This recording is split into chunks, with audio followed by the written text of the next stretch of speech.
Good morning, good afternoon, and good evening, our distinguished participant, speaker, and presenter. Welcome to this side event. I'm Malika Amril, the moderator, speaking from Geneva. I'm the Field Project Coordinator, Ecosystem-Based Disaster Risk Reduction in Disaster and Conflict Branch, United Nations Environment Programme. As part of European Commission-supported project on upscaling community resilience through ecosystem-based disaster risk reduction, UNEP is promoting large-scale implementation of Eco-DRR through different models. This model includes, first, mainstreaming through capacity building and policy advocacy.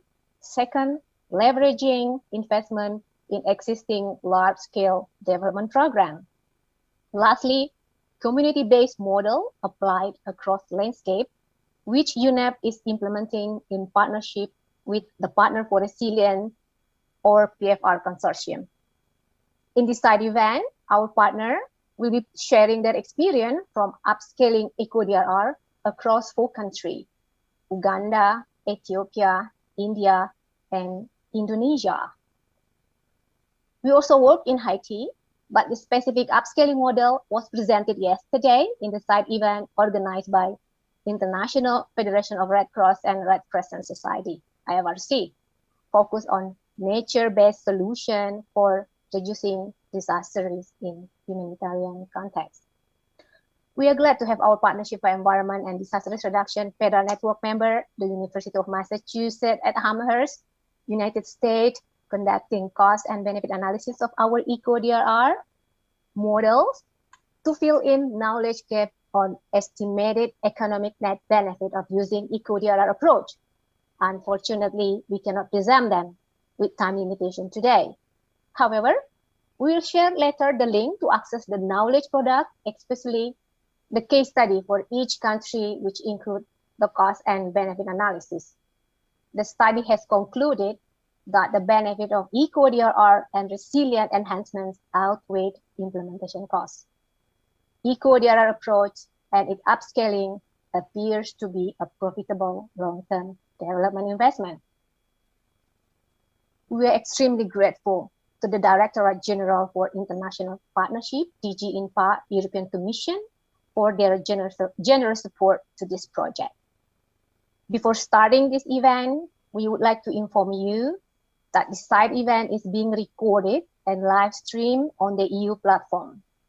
You could find this recorded version on this season page when it is over. We are kindly requesting the participants to always mute their audio and video. Thank you.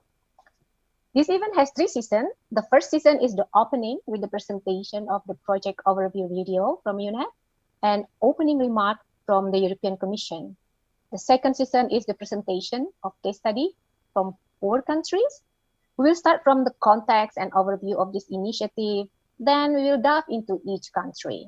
Subsequently, question and answer season, and eventually the closing.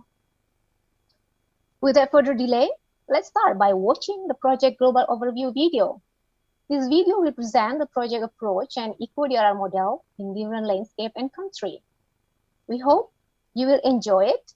You can access the video link that we will share in the chat box later. We encourage you to share it with your network. Please see the project global overview video. Our world is facing unprecedented climate challenges. Many of the challenges we face can be directly linked to human activity. Nature offers multiple solutions to the various problems facing humanity today. But time is running out, and we need to act now. This is why the United Nations Environment Programme and Partners for Resilience have developed models for increasing community resilience in different landscapes to address different types of hazards in 5 countries: Uganda, India, Indonesia, Haiti, and Ethiopia. Each country project has focused on 3 elements: ecosystem restoration and protection, disaster risk reduction, and climate-smart livelihoods. This is what we refer to as ecosystem-based disaster risk reduction, or Eco-DRR. Each project has taken on a slightly different shape and form in adapting the three elements to better fit their local context and needs. In Uganda, the project focused on microcatchment models to address flooding and drought. In Haiti, the project enabled communities and humanitarian actors to address landslides and flooding. In Indonesia, the project focused on peatland management for fire management through a biorights approach. In India, the project focused on wetlands and water management for reducing flooding and drought. In Ethiopia, the project focused on water and rangeland management for addressing drought and food insecurity.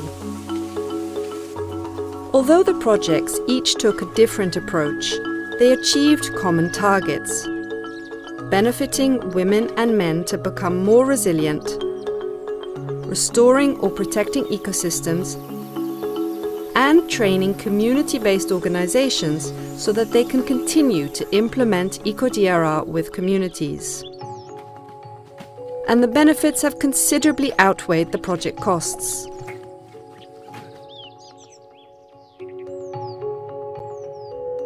These figures include direct benefits such as carbon sequestration, avoided losses to property and livelihoods, economic and health benefits from honey production, shea nut production, fruit trees, and much more. Our project has strived to highlight the importance of strengthening partnerships and engagement across various sectors, such as civil society, educational institutions, local and national government, in direct collaboration with the local beneficiary communities. This is fundamental for creating an enabling environment of continued advocacy and resilience. In doing so, communities, including the most vulnerable, have greater capacity to identify and address the rising risk of disasters exacerbated by environmental degradation and climate change. We all have a role to play when it comes to protecting our health, our people, and our planet. We must act now in protecting nature, as nature is our greatest ally. Protecting nature means protecting ourselves and our future generations.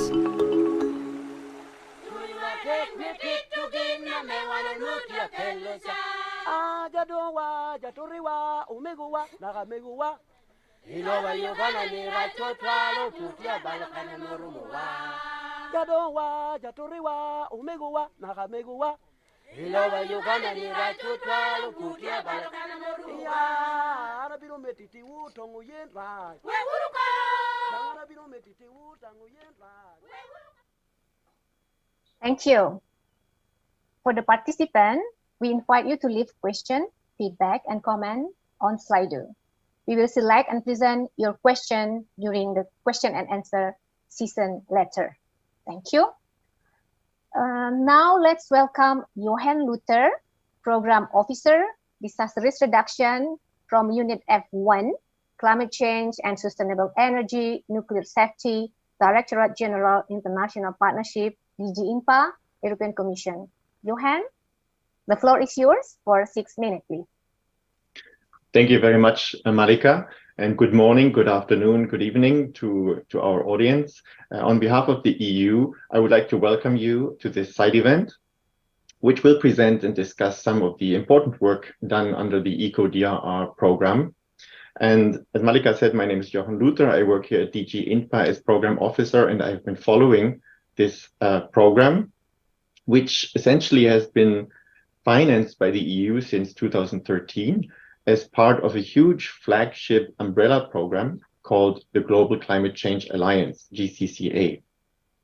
And I'd like to extend my special welcome and appreciation to the representatives of the United Nations Environment Programme, and the members of Partners for Resilience, who have been implementing this Eco-DRR program together with the global network of civil society organizations working in DRR over the past 4 years.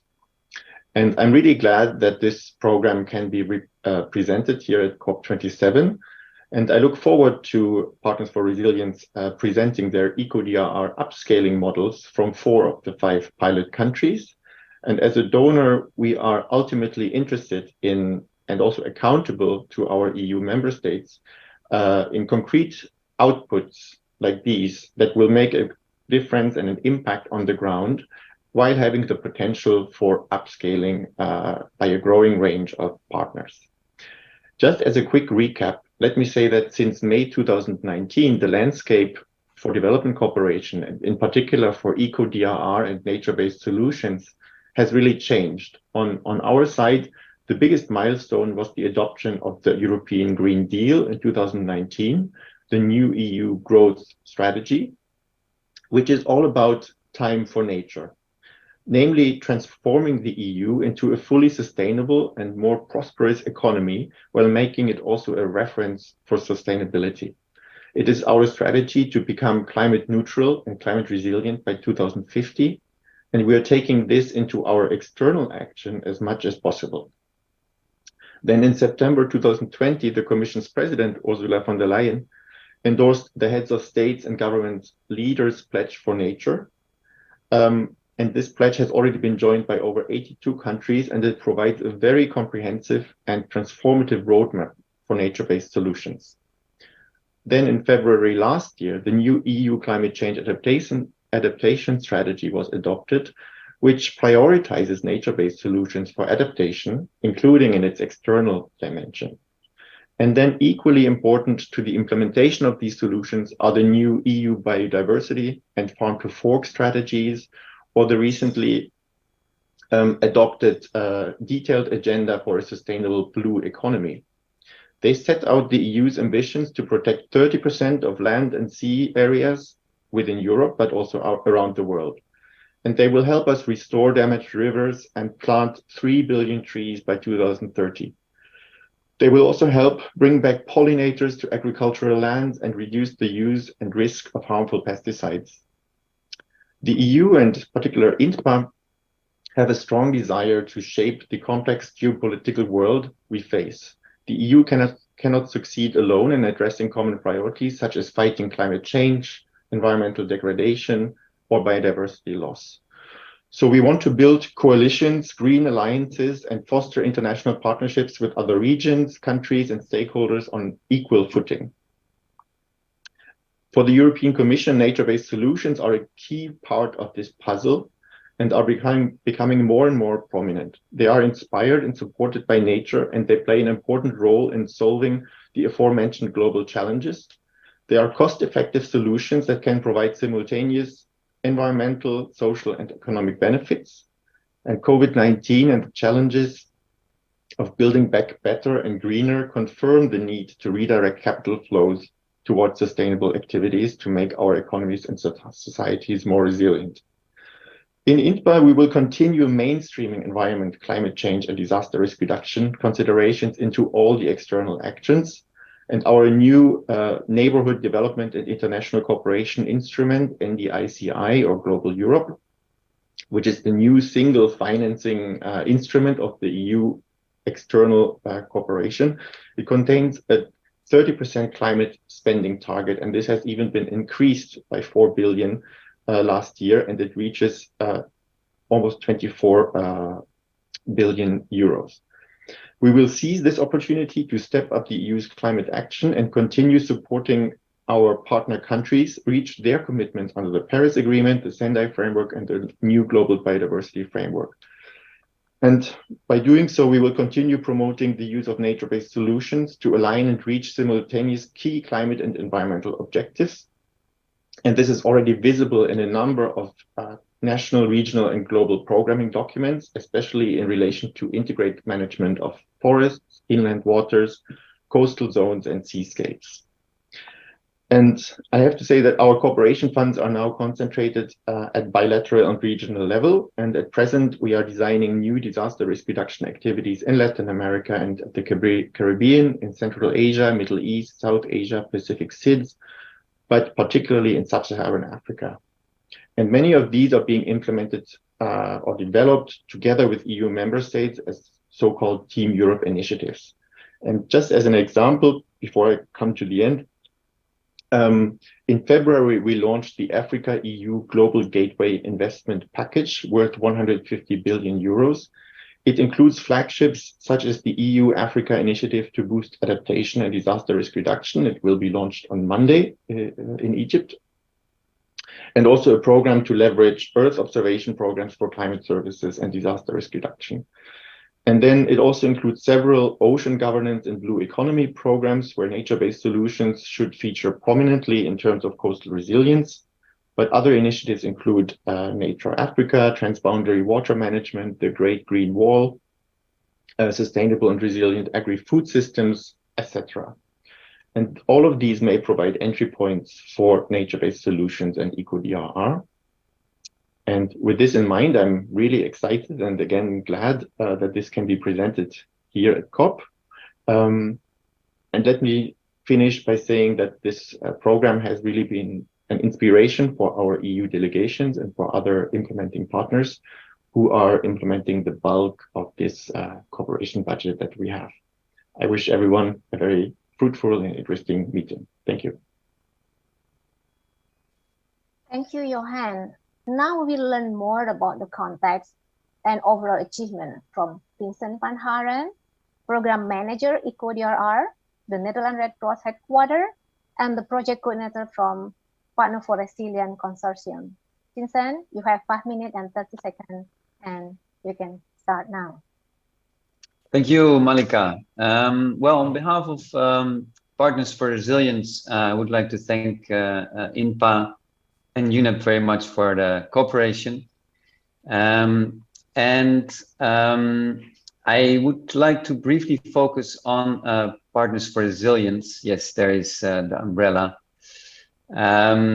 It is a global umbrella alliance founded by the Netherlands Red Cross, CARE, Cordate, and the Red Cross Climate Center, and Wetlands International. And we have been working for more than a decade already on strengthening people's resilience at grassroots, national, regional, and global level.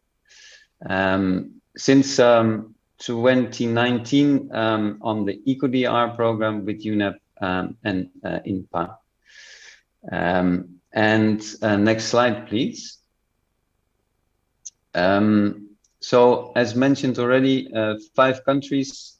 Today we'll focus on 4. As you can see in this slide, the projects have been summarized in 1 sentence. And when reading through this slide, you can observe that a common driver of risk has been water. So too much water or too little water, and its implication on soils, which is related to widespread ecosystem degradation due to unsustainable development. Well, by addressing this, the project has focused on reducing disaster risk, improve food security and health, and also contribute to livelihoods. On program level, this has been organized on 3 core elements: ecosystem restoration and protection, disaster risk reduction, and climate smart livelihoods. Besides field implementation, upscaling Eco-DRR has been a main strategic objective of this project. And we acknowledge the need to scale up urgent action, not only to meet increasing humanitarian needs, but also resilience of people and the ecosystems they depend on. So we will focus on some of the highlights of these 4 countries, the challenges we had, and the learnings. Before we dive into that, let me give you a quick program achievement blurb. If you can go to the next slide for that. We have been achieving what we have set out to do on the main performance indicators. And we have reached beneficiaries, as you can see, almost 170,000. We have restored or protected almost 33,000 hectares of land, and 193 community-based organizations have been trained to implement Eco-DRR, which is on 3 levels above the targets. Thank you, and without further ado, I hand over back to you, Malika. Thank you, Vincent. Now it is time to welcome David Omega, the Natural Resource Governance Coordinator from CARE Uganda. David will explain about the upscaling model from Uganda. David, the floor is yours, and you have 5 minutes, 30 seconds, please.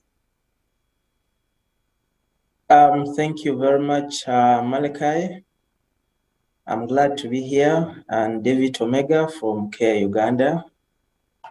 I'm based in northeastern part of the country, and based on the landscape approach, this part of the country suffers mostly from prolonged dry spell in the upper part of the stream. And in the downer part of the stream, it suffers from the aspect of flooding in terms of flash floods. And this has created a lot of impact in the communities.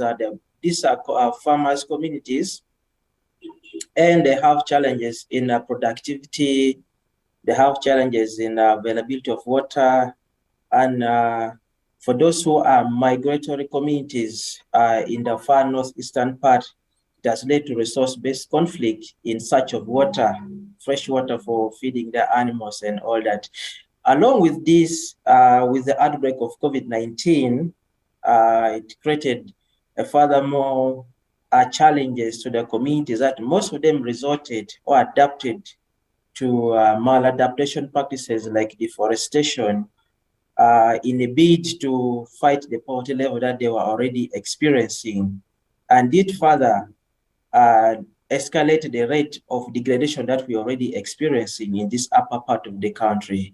So furthermore, faced with these key drivers of risk, we devise strategies of how best do we uplift the status of the communities from where we are to the next stage. Through the Eco-DRR project, of course, we use a landscape approach and scale it down based on the catchment-based approach. So we dive into the aspect of enhancing the capacities not only of communities, but also of the catchment management systems and structures that we have. Uganda has a policy which is functional, but however, there's a disconnect between what is in the policy and the actual implementation on the ground. So the project dive into how best do we create the linkage between the key challenges being experienced on the ground using the catchment-based approach and link this up to the national existing policies. The structures were built, they were formed where there were non-existent, and then where, of course, we had gaps, we identified issues that we had to present through dialogue to the bigger national forum. And we are knocking on the government doors that said, we have been on the ground, these are the learnings we have had, and we are here for presenting this ask to the national government. Can we revise the catchment management planning guideline? Based on our field experience, we have realized that the sub-catchment committees are non-functional. The policy says they have to be functional. Therefore, there is a gap, and this has led to a number of key challenges. So the project dove into the nitty-gritty of all that, but also on the side of the community, we dove into the aspect of how best do we enhance their resilience. We went into introduction of micro-irrigation system. This is to further incentivize them to move away from degrading the wetland system and say, hey, there's a better alternative that we can adopt and use. And apart from that, we also introduce the aspect of the eco-enterprises. So we dive into apiary, we dive into VSLA, we modernize VSLA, and we incentivize it with the eco-enterprises, which was a new approach that had never been done before. So this brought a new perspective to the community in that if I conserve a shea nut tree, I have more money to save in my VSLA group. And once a flash flood has happened in my area, I have a fallback position. This opened their perspective, and we saw that the communities are starting to change their practices. The poverty level is basically being moved to the next level. And the level of appreciation by the central government started going high, and government say, yes, I think there's a point here in Eco-DRR. Can we talk more through the dialogue? Can we sit on a table and we learn from what Eco-DRR is doing in Otuke, what we are doing in Abim, what we are doing in Agago? For me, this is a very critical lesson. And the key of question, of course, may come, how best do we sustain this practice? And I am saying, along the course of the implementation, we work together with the local government, the central government. We learned together, we adopted key aspects, we have built structures who are right now on the ground, and they are functional structures. This implies the aspect of sustainability has already been addressed. And of course, there's a key question of how do we scale this up? We have policies which government are already planning to review it, and these are national policies. That's one way of that the project scale up the Eco-DRR initiative on a broader perspective. And at a community level, we have strengthened capacities. Apart from the residents, we have strengthened capacities, and communities are right now saying, hey, government, we are seeing there's a problem here. There's a flash flood being experienced here again, and the gap is in the policy. Can we work through the local government and make sure the policies have been reviewed? The communities have now been strengthened to sit down with their government and demand for the implementation of different policies. These are individual capacities that will not be moved away from the next level, but they will continue to engage with their local communities. And this is, for me, the greatest success that the project has had. Of course, sorry, yes. You have another 1 minute. Please conclude. Thank you. Yes, of course, a key question may come, what would you have done differently in this project? And I would gladly answer and say that, yes, using the landscape-based approach, the planning was basically done using the geographical location in the country. But when you dive deep into the catchment-based planning, you find that a catchment cuts across diverse geographical location, which a bit narrowed our ground implementation. Thank you very much. This is presentation. Thank you, David. It's really interesting case study. We learned from Uganda that work in 6 micro-catchments in northern part of the country, especially in Aswa River. Now, let's move to Ethiopia. Now we are inviting Sirak Temesgen, Integrated Risk Management Delegate, the Netherlands Red Cross Ethiopia. Sirak, over to you for 5 minutes and 30 seconds, please. Hi, everyone. Thank you very much, Malika. My name is Sirak Temesgen. I'm working for Netherlands Red Cross. So the Eco-DRR project has been implemented in Ethiopia in the Somali region. The Somali region is one of the drought-prone region of the country. And there are 3 critical risk drivers we have identified at the beginning of the project. One is the climate crisis, climate change. Somali region not being affected by the current drought, extreme drought, but also by flooding. And the scale and extent of this drought, the frequency and the severity has been really increasing in the Somali region. The other risk driver is the sensitivity of the livelihood of the community to these climate variabilities. Mainly people, they keep livestock and they rely on crop production. So for now, in order to address these three risk drivers, next Malika, we have followed three strategies. One is implementing Eco-DRR measures at the community level. And the key aspect of these Eco-DRR measures are mainly soil and water conservation measures to address the degradation issues. And when we try to do so, we are trying to link also these interventions into the livelihood improvement of the target communities. The other aspect is identifying and strengthening, capacitating local CBOs so that they can keep on supporting vulnerable communities to adapt their livelihood to this changing weather condition and also the severe degradation happening in their surrounding. The third one is, it also includes like capacity building of government stakeholders, local government stakeholders, and also influencing government-led programs, especially in Ethiopia, the Productive Safety Net program, which is really a national program to address vulnerabilities in among most at-risk communities. So our upscaling model is basically trying to address multiple risks at the landscape level through soil and water conservation measures, through rangeland management, by promoting also early warning, early action, so that people knows what the next season look like, and they try to adjust their actions accordingly. And we have also doing advocacy work. Next. So with regard to some of the key lessons we drew from the experience so far, one is like there are so many innovative approaches and the tools.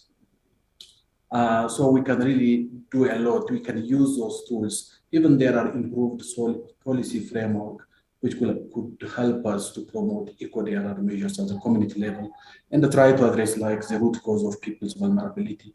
We can't really keep on doing response unless we address the root cause of people's vulnerability. The other important aspect is some of the innovative soil and water conservation measures like the water spreading weirs, the initial investment could be a bit expensive, higher, but when you see the long-term benefit really outweigh the cost we are investing on those measures. Maybe in terms of the recommendations, one is like, okay, we have been really closely working with the government and the non-government actors in the Somali region, and we have been really exchanging experience how we can really improve the livelihood of the communities while addressing the risk drivers contributing to vulnerabilities or food insecurities in the area. So rather than like creating or looking for other solutions, we have quite a lot of experience from different agencies. We can use those experience to replicate the Eco-DRR measures in those drought-prone areas in Ethiopia.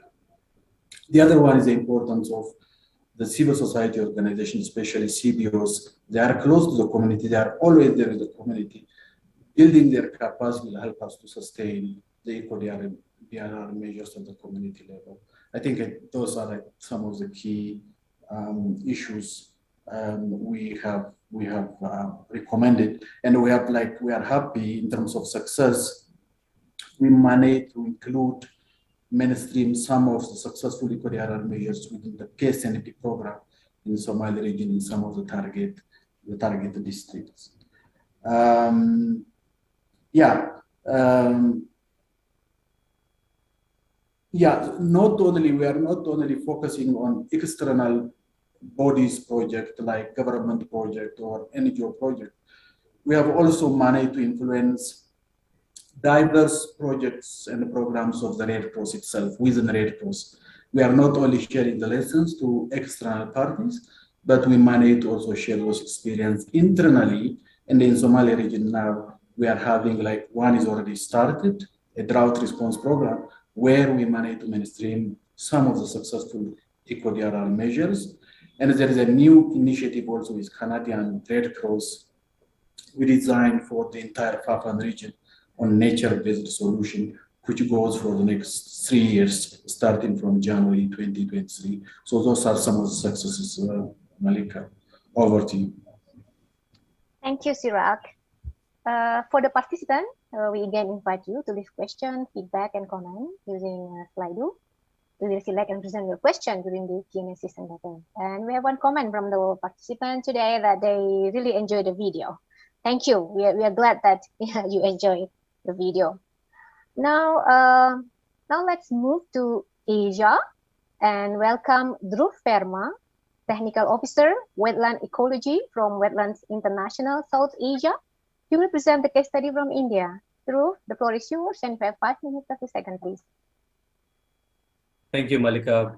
Greetings from India, ladies and gentlemen. I would like to present our case on Eco-DRR that we implemented in India. Can we go to the first slide? Yeah, thank you. So in India, we implemented the project in 3 different landscapes, 2 of which are wetlands and 1 is a dryland basin. So talking about the drivers of risk, the inherent hazards we have in these landscapes are floods, extreme heat, and cyclones. But these inherent hazards have been further exacerbated by the transformations that is happening because of the anthropogenic factors. Number 1 is the land use and changes that are happening in these basins and the overall landscape, which is affecting the hydrology, which means how water flows, how water gets stored in these landscapes. Number 3 is about the disjointed policies and plans we have. It means that, yes, we have different sectoral policies for conservation of environment, for development of urban areas, for livelihood security, and so on. But often these policies have focus on nature conservation.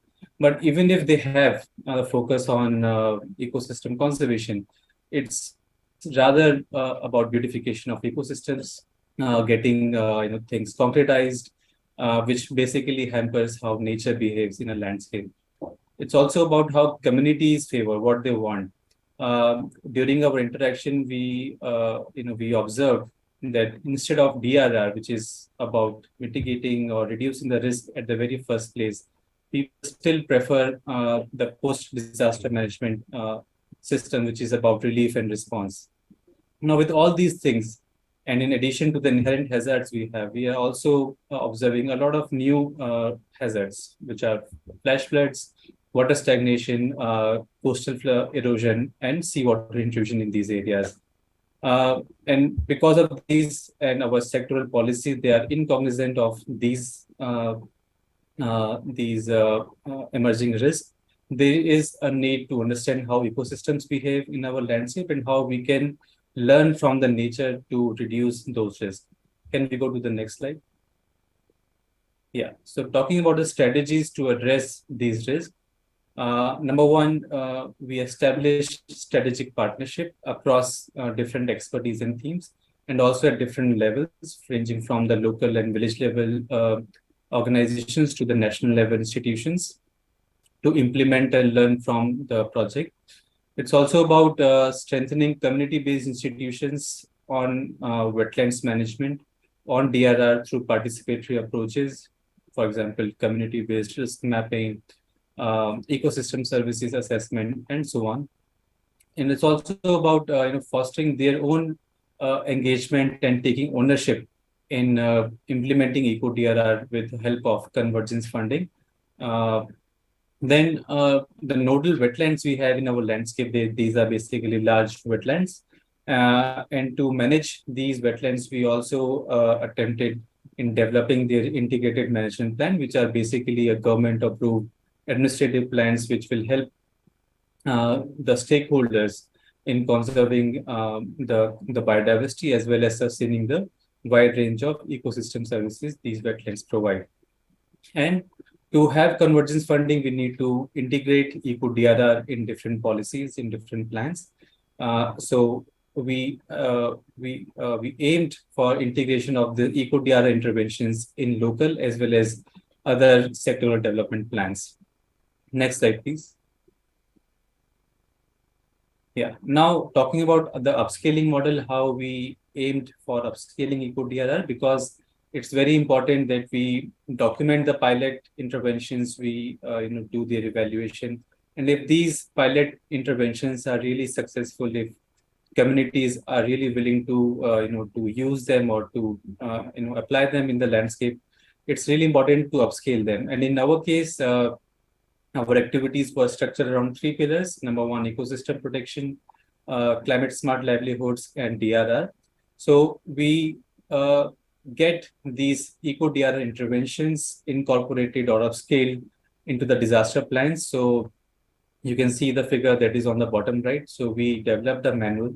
We engaged with the national institution to mainstream and upscale nature-based solutions and eco-DRR in the disaster plans.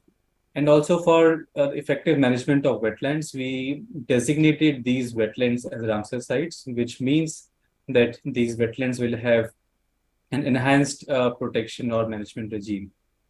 Next slide, please.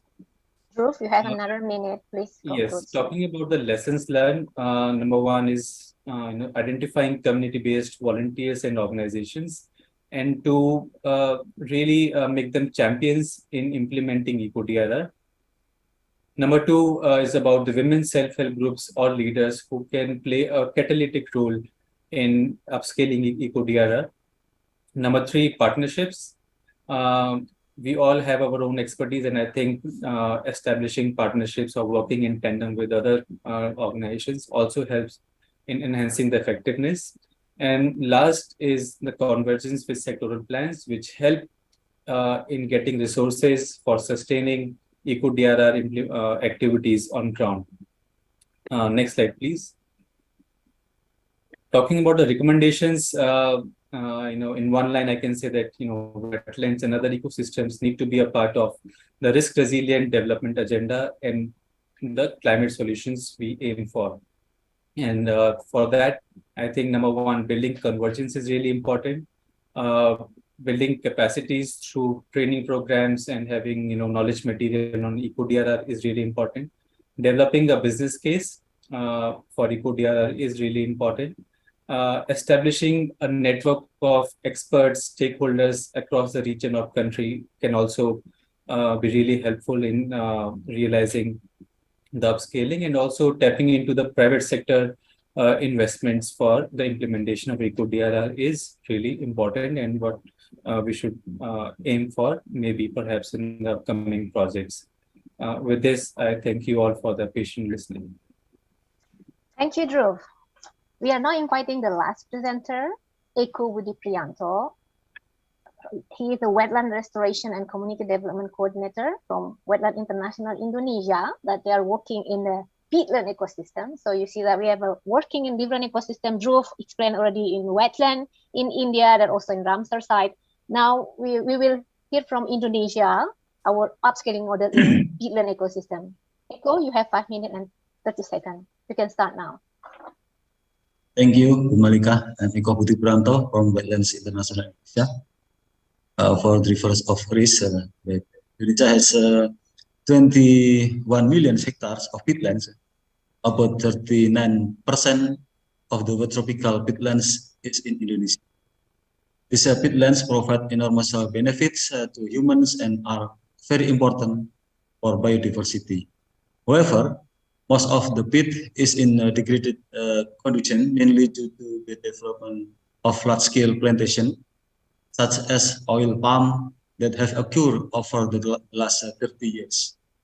These projects choose the Muara Manopas and Kapunguraya village because these locations often experience prolonged flooding, peatlands fire, and groundwater level decline due to drought on fire-prone peatlands. For strategies for addressing the reverse of risk, next slide, we use the bio-rights approach, which is a conditional interest-free loan mechanism linking nature-based solution initiatives. We call them packages, and increasing community incomes. The main objective of bio-rights approach is to improve the functioning of the wetland ecosystem and the community groups receive assistance to increase family income. Groups are encouraged to fulfill the entire package of agreement or at least meet a certain percentage agreed upon at the beginning, 75%. The conditional loan will be converted into a grant if the activity is active.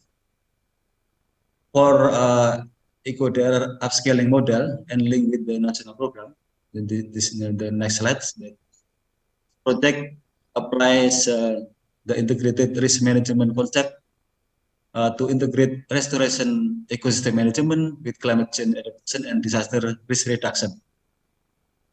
With restoration activities through the community-based 3R approach, rewetting, revegetation, and revitalization. Rewetting is done by making canal blocking to rewet the surrounding environmental, while revegetation is carried by applying the polyculture technique by planting native plants.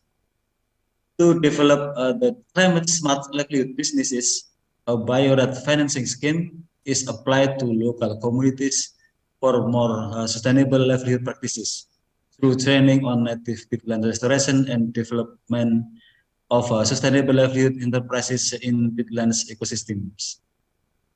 Meanwhile, disaster risk reduction activities, hydrological monitoring of peatland by observing the peat water level regularly every month to see if there is a potential of for fire, and installed early warning system tool, drill holes, and canal blocking structures. For quick response to fire conducted by empowering community-based fire brigades who carry out field patrols to prevent, monitoring, and respond to pit fire.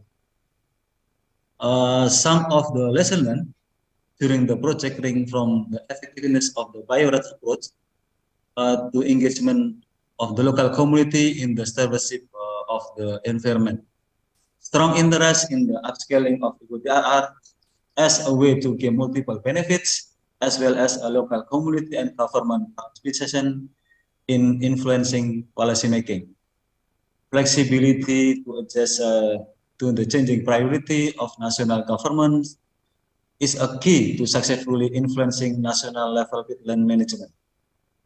For recommendation, Eco-DRR approach is a still new approach for several government agencies, especially at the village level. This is for recommendation. Next slide. And for that, it's necessary to involve the government more specifically from the planning stage to field monitoring. Village regulation, next slide. Village regulation on sustainable peat management need to be drafted by involved representatives from local communities to ensure effective implementation on the ground level. And then from agriculture products, ensuring its market and increasing capacity community groups to increase the value of other products such as agriculture and aquaculture. Can be done by connecting community groups with the government or sectoral agencies to get a further assistance in capacity building and market access, and encouraging the development of community village cooperatives. Linking relevant central government efforts, such as in the field school program for peat management without funding, and including the application of the Eco-DRR approach in national government initiatives, which will restore peat ecosystem at the country level. Thank you for your attention. Thank you, Eko. It is time to present a question from the audience. Before we are closing this event, we are late 5 minutes. But okay, to fill in the time, I would like to address some questions to the speaker. Now to Uganda, David, we understand that you have like quite a significant representation of women, around 50%. What are your strategies to engage women and empower women in your project, David? Thank you, Malachi and the team. The key strategies we use to engage the women, which in this project has been 50-50%, is to deliberately target the participation of women from the onset of the project inception through the implementation and towards the end of the project. They were involved in the assessment, their issues were reflected, and also during the course of the implementation, we kept on consulting what time is best for us to hold a meeting. Who should be the presenters of the key issues? Are you comfortable to present in the council meeting? It was deliberate from the word onset. The main challenge has been using the word mainstream. You know, we have mainstream gender. It doesn't bring gender to the core. Thank you. Thanks, David. Now let's ask to Dhruv. Dhruv, what did you do to ensure sustainability in your wetland ecosystem restoration and protection in India? Malika, can you please repeat the question? Yes. What did you do to ensure sustainability? Sustainability. Okay. So I think for sustainability, it's really important that number one, we have all the stakeholders on board. For example, for the wetlands, we developed community-based plan, documenting their own vision, their own challenges, what they aspire, for the wetlands management. So documenting that was really important. So I think having communities on board was really, a good support system. Besides that, I think having women self-help group, trained in wetlands management was also very helpful in ensuring that these wetlands, smaller wetlands, are managed. And for the larger wetland, we have the way we basically steered through is having these sites designated as Ramsar sites, number one, and also to have the management plans, which, as I informed earlier, it's basically an administrative plan valid for 5 years. So through these plans and engagement of the stakeholders, I think the sustainability of the project will be ensured for 5 to 7 years at least. Thank you, Dhruv. Now let's ask Chirag. Chirag, what are the key factors that facilitate the success of your project working with the pastoralist community in Somali region of Ethiopia? Thank you, Malika. I think just to mention a few points. One is a recurrent drought. The latest drought in Somali region killed close to 500,000 livestock in the region. So people are like, that became another reminder to the community and to the stakeholders. We cannot keep on doing the same thing and expect a different result unless we address root cause of people's vulnerability, root cause of the degradation. We can't really move an inch. So that's the reminder. That is where we manage to mobilize more stakeholders and communities to engage more in the soil and water conservation activities and the climate change adaptation measures. The other one is the linking. If you keep on doing only the ecosystem restoration, unless people see incentive in terms of their livelihood improvement, that's also another factor. On whatever activities we are doing, we have been trying to create linkages, contribution of those soil and water conservation measures to the livelihood improvement of the community. So we created that linkage, and it becomes really a motivation factor for the community to continuously engage in this kind of long-term development measures at the community level. I think I would mention those two as a critical factors. Malika. Thank you, Chirag.